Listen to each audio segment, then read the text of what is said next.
যে আয়নাঘরের গল্প আপনারা শুনেছেন, এক একজনের সাথে কিন্তু এক এক রকমের আচরণ করা হয়। আমাকে 18ই জুলাই ভোর রাতে বা মধ্যরাতে 3টা কি 3:30টার দিকে আমাকে তুলে নিয়ে যাওয়া হয়। আমি তো আমার ছোট বাচ্চা আমার কাপড়ে প্রস্রাব করে দিয়েছিল, আমার কাপড়টা ভিজা।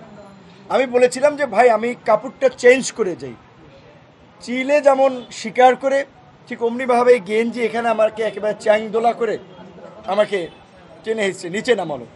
আমার বাচ্চা প্রস্রাব করা কাপড়টা পর্যন্ত আমাকে চেঞ্জ করতে দিল, আমার পায়ের জুতাটা পর্যন্ত আমাকে নিতে দেয় নাই। কিন্তু গাড়িতে উঠেই এই জম টুপি বলে যেটা, কালো টুপি পরাইলো, হাই সাউন্ডে মিউজিক গাড়িতে, অর্থাৎ যেন আশপাশের কোনো শব্দ টব্দ আমি শুনতে না পাই।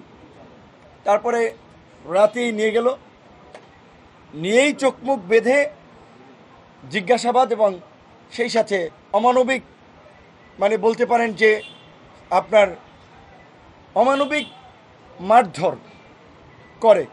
এক পর্যায়ে আমার শরীরে কাঁপুনি চলে আসে, আমার মুখ দিয়ে লালা বের হয়ে যায়। তারপরে তারা ডাক্তার আনে। তাদের সিস্টেম কতটুকু মানে মানসিক নির্যাতন করার জন্য উন্নত সিস্টেম, এই নির্যাতনের পরে তার ডাক্তার আনে, ডাক্তার চোখ বাঁধা আমাকে ইঞ্জেকশন দেয়। আমি ইঞ্জেকশন দেয় কিসের ইঞ্জেকশন, এটা কি ভালো না মন্দ, না এর সাথে কোনো জীবাণু ঢুকিয়ে দিচ্ছে আমি তো জানি না। আমি চোখটা কাপড়টা একটু সরিয়ে ভদ্রলোককে দেখার চেষ্টা করেছিলাম, সে খাপ করে আমার হাত ধরে ফেলছে। ওনারে কথা বলতে বলতে জিজ্ঞেস করলাম, উনি বলে আমাকে মাঝে মাঝেই এরকম আনে। তারপরে রাতে ঘুমেই পড়ি, সকালবেলা খাবার দেয় অন্ধকার ঘরেই। একটা ছোট্ট মহসিন হল, ঢাকা বিশ্ববিদ্যালয়ে যারা গেছেন, নিচে যে সিঙ্গেল রুমগুলো থাকে ওই রকমের একটা রুম, রুমের মধ্যে বাথরুম, লাইট নেই, খাবার দিছে মোমবাতি জ্বালাইয়া, দিনের খাবার না রাতের খাবার আমি জানি না।